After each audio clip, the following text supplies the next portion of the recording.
계속 이어서 소프트웨어 설계 과목의 첫 번째 챕터였죠. 요구사항 확인. 그 중에 현행 시스템 분석이라는 섹션에 우리가 플랫폼 기능 분석, 그리고 플랫폼 성능 특성 분석, 그리고 운영 체제 분석까지 진행을 했었고요. 지금부터는 이제 네트워크 분석과 DBMS 분석, 그리고 비즈니스 융합 분석, 이렇게 이어서 가도록 하겠습니다. 먼저 네트워크 분석을 보면 네트워크 구성 요소 중에는 OSI 참조 모델의 기본 사항을 먼저 살펴보도록 하죠.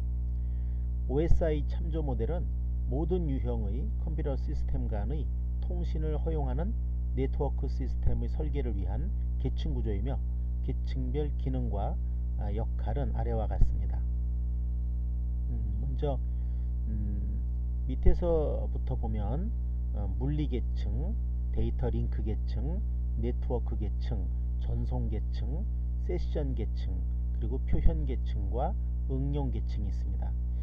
맨 위 레이어인 응용 계층을 본다면 원격 로그인이나 파일 액세스, 그리고 전송, 관리, 그 다음에 이메일 서비스 같은 그런 범위와 월드 와이드 웹 접근 등등의 그 사용자에게 직접적인 서비스를 제공하는 그런 레이어가 되겠고요. 그 아래 단계인 표현 계층에서는 예를 들면 코드 변환이라든지 암호화에 대한 그 복호 기능, 그리고 또 압축이나 확장, 이런 그 변환 작업을 주로 하게 됩니다. 세션 계층에서는 세션 관리, 동기화 또는 대화 제어, 원활한 종료, 이런 대화 제어에 관련된 그런 동기화 작업이 이루어지겠고요. 전송 계층인 정 가운데에 있는 그런 레이어인데, 포트 주소 지정, 그리고 분할, 그리고 재조립, 패킷 같은 경우는 분할과 조립이 필요하니까, 그리고 연결 제어나 흐름 제어, 오류 제어 등등이 있습니다. 좀 더 자세한 역할을 보면 하나의 프로세스로부터 다른 프로세스로 메시지를 전달해주는 그런 레이어입니다. 하위 계층으로 가면 네트워크 계층이 있죠. 밑에서부터는 3단계 레이어입니다. 발신지에서 목적지까지 전달하는 역할을 하고요. 논리 주소 지정과 라우팅 등등의 역할을 담당합니다. 발신지 호스트로부터 최종 목적지 호스트로 패킷을 전달한다고 보면 되겠죠. 그 다음에 두 번째 레이어인 데이터 링크 계층, 프레임 구성과 물리 주소 지정, 흐름 제어나 오류 제어, 접근 제어 등등 그 한 노드에서 다른 노드 쪽으로 프레임을 전송하는 그런 역할을 담당하는 레이어입니다. 맨 첫 번째 레이어죠. 밑에서부터 본다면 물리 계층인데요. 인터페이스와 매체의 물리적인 특성, 비트의 표현과 데이터 속도, 비트 동기화 등등등 그 개별 비트들을 하나의 노드에서 다음번 노드로 전달하는 그런 가장 기초적인 기본적인 물리적인 역할을 담당하는 레이어가 되겠습니다. 두 번째로 네트워크 구성 요소를 보면, 네트워크 구성 요소는 OSI 참조 모델에서 담당 기능과 역할에 따라 아래와 같은 그런 구분이 나누어지는데요. 우선 네트워크 구성 요소의 사례를 본다면 리피터가 있죠. 물리층 기능을 수행하는 장치입니다. 역할로 보면 그 망의 물리적인 길이를 확장하는 그런 그 기능이 있죠. 증폭을 한다든지 그런 그 신호를 더 멀리까지 보내는 그런 역할입니다. 그 다음에 허브가 있는데요. 물리적으로 성형 구조를 이루고 있고, 논리적으로는 그 버스형 구조나 이런 그 물리층 기능을 수행하게 됩니다.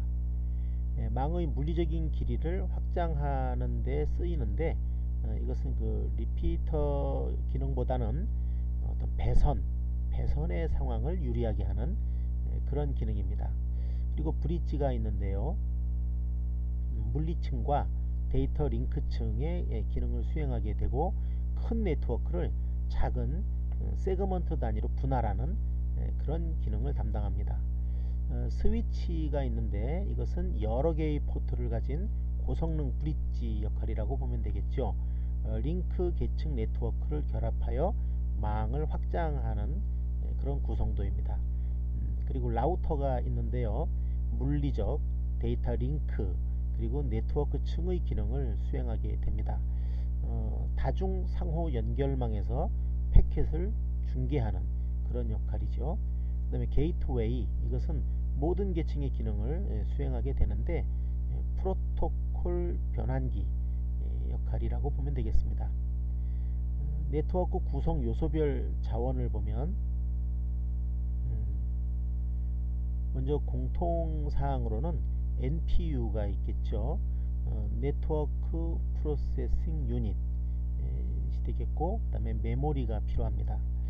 그 다음에 이제 고유한 그 역할로는 서브 네트워크, 그리고 VLAN, 가상 랜이죠. 그리고 대역폭, 초당 처리할 수 있는 비트 수, BPS를 말합니다. 그 다음에 포트, 네트워크 장비 또는 단말의 연결 가능 카운트를 말하고요. 그 다음에 IP, 주소 할당이 가능한 인터넷 프로토콜 주소의 범위를 말합니다. 그리고 계속 이어서 자원관리 관련된 개념인데요. 앞에서도 살펴본 바가 있죠.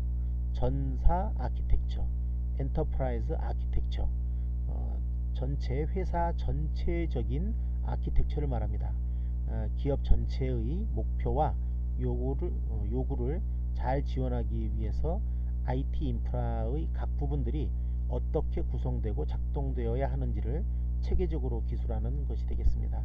전사 아키텍처 관리 시스템이 있는데 이것은 정보 관리 효율성을 제고하고 전사 아키텍처 정보의 공유를 활성화하기 위해서 구축하는 정보 시스템이 되겠습니다.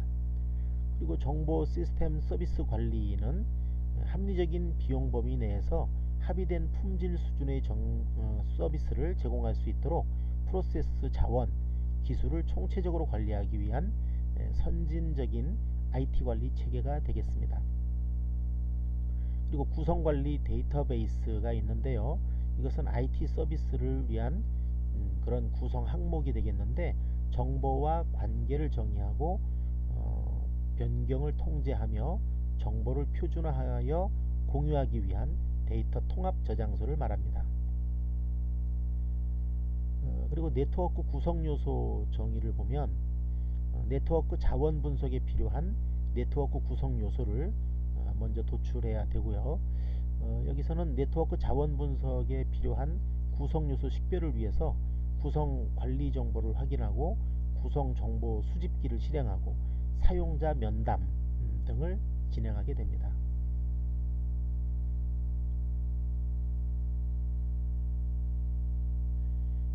이 그림에서 보는 것처럼 네트워크 구성도를 나타내고 있는데요.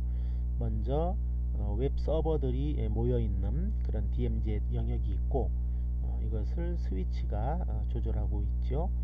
그리고 인터넷을 통해서 들어오는 정보들은 이렇게 라우터를 거치고 그 다음에 이제 방화벽에서 걸러내는 그런 영역들을 통과해서 안으로 들어가서 내부망을 구성하게 됩니다. 여기도 마찬가지로 각각의 스위치들이 업무용 서버들을 분배하고 있고 그 다음에 이제 사용자들을 연결하기도 하죠.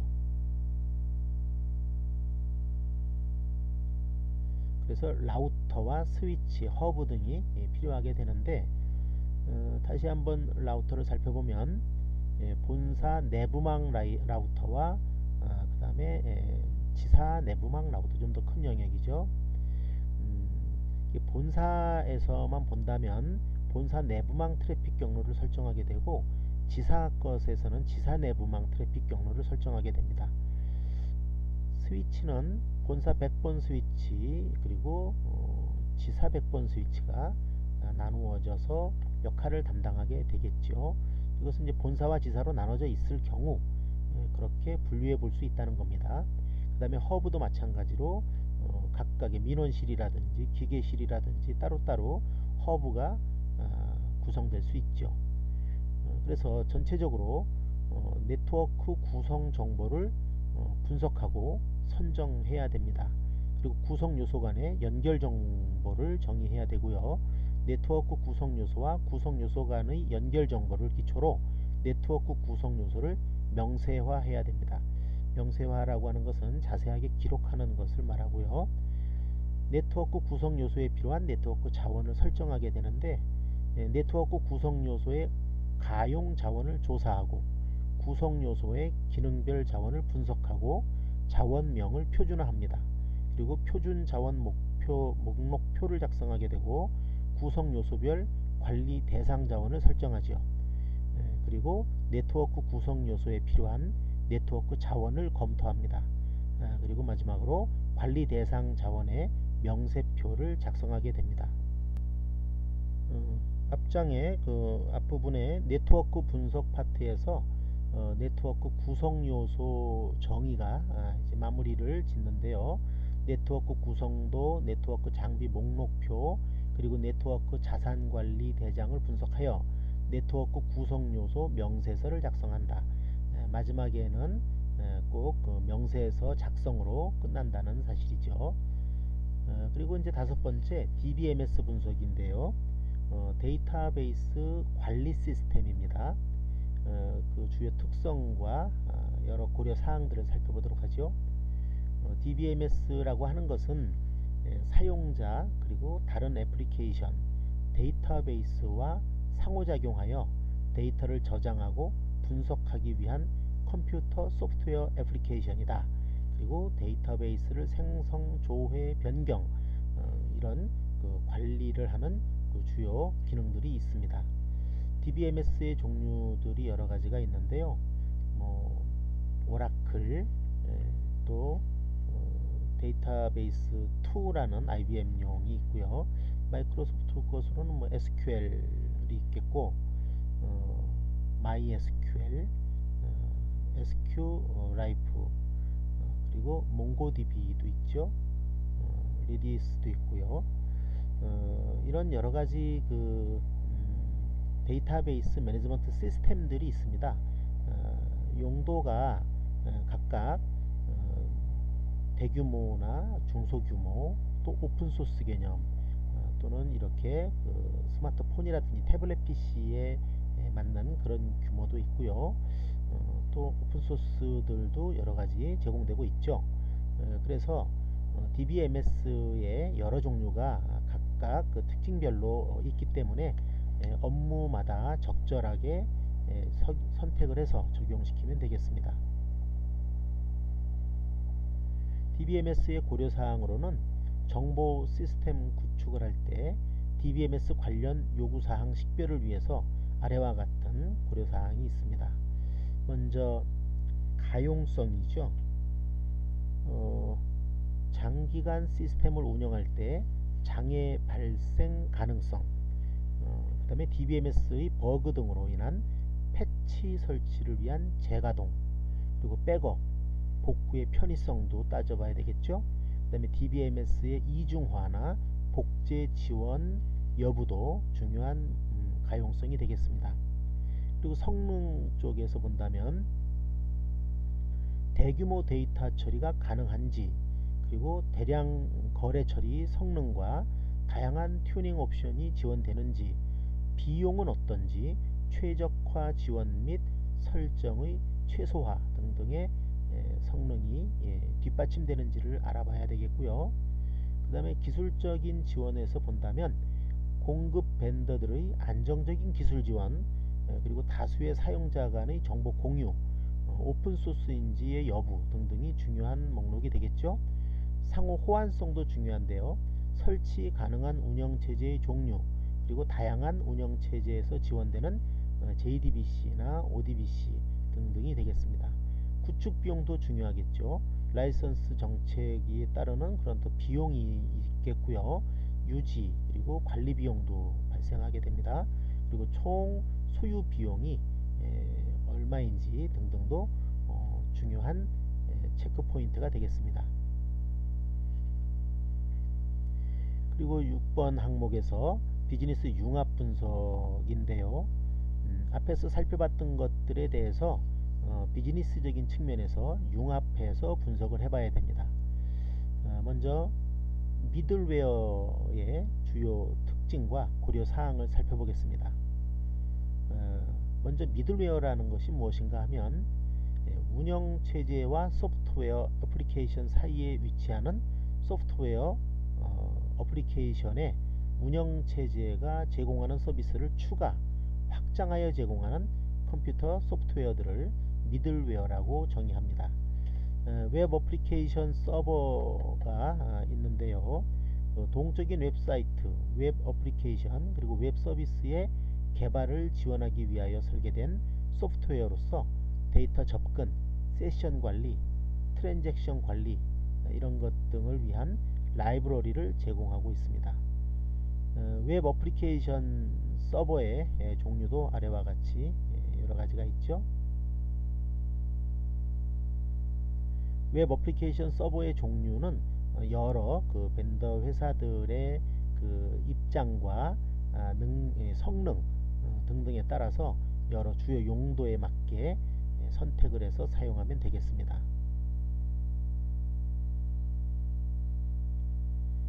그래서 최종적으로 고려사항을 살펴본다면 정보 시스템 구축 시 웹 어플리케이션 서버 관련된 요구사항 식별을 위해서 고려할 사항들을 살펴보도록 하죠. 먼저 가용성, 성능, 기술 지원, 구축 비용 등등이 여기서도 문제가 되겠는데요. 웹 어플리케이션 서버의 앞에서 봤던 많은 그 제공하는 벤더 회사에 여러 제품이 있는데 그 중에 적절한 것을 골라서 사용을 하면 되겠습니다. 그것을 선택하기 전에 이런 그 고려할 사항들을 분석 비교해 봐야 되겠죠. 가용성 면에서 본다면 장기간 시스템을 운영할 때 장애 발생 가능성 여부, 그리고 안정적인 트랜잭션 처리, WAS의 버그 등으로 인한 패치 설치를 위한 재가동, 그리고 WAS의 이중화 지원이 가능한지 이런 가용성을 확인해 봐야 된다는 겁니다.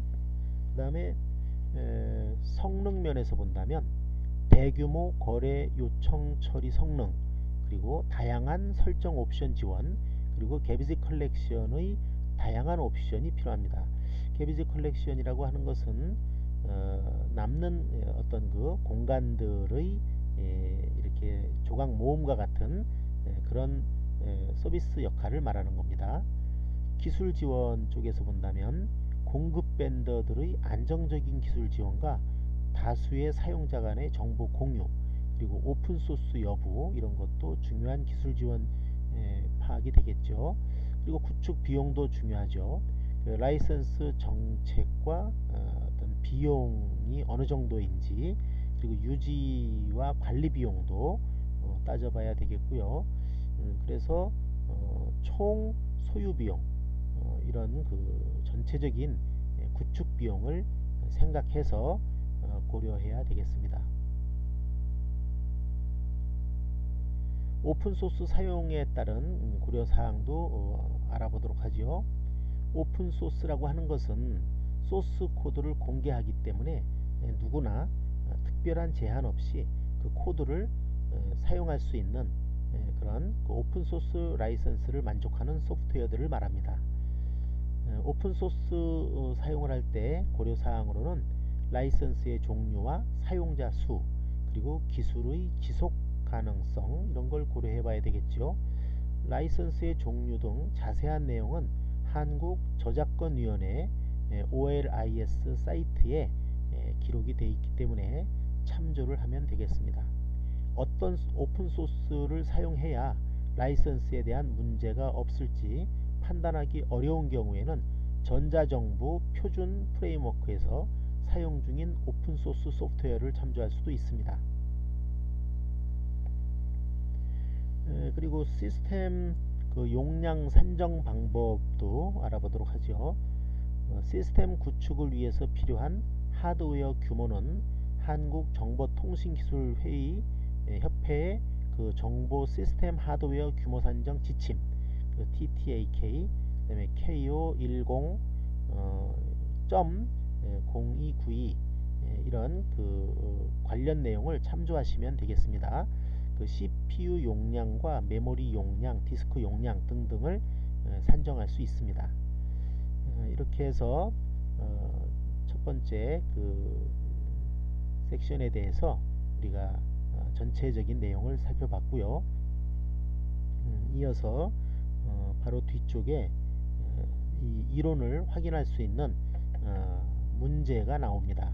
문제를 잘 풀어보시고 또 다음 강좌로 연결해 가시면 되겠습니다.